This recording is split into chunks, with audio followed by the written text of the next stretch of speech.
Nakita ni Basilio ang kanyang ina at hinabol niya ito upang makilala siya nito.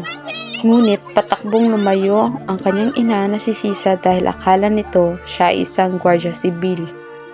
Nakatulog ang mag-inang sina Sisa at si Basilio.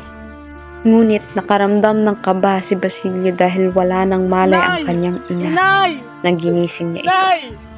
Inilibing ni Basilio ang kanyang ina sa lupain ng mga Ibarra.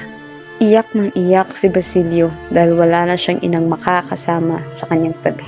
Binigyan ni Ibarra si Basilio ng pera upang makapag-aral. At dahil doon, nag-aral siya ng mabuti. Hindi niya sinasayang ang oras sa mga bagay-bagay na hindi naman dapat ginagawa ng isang estudyante. Kinilala si Basilio bilang isang mabuting mag-aaral at matapang na mag-aaral.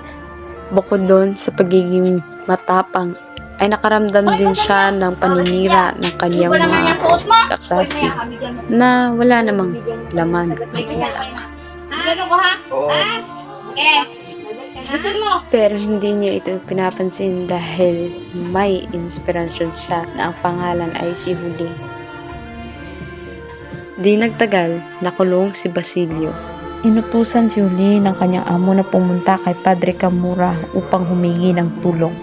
Ngunit iba ang nangyari. Si Padre Camora ay hinalay niya si Huli. Tumakbo si Huli patungong bintana at nahulog siya at namatay. Umiyak si Basilio nang nalaman niyang patay na ang kanyang kasintahan.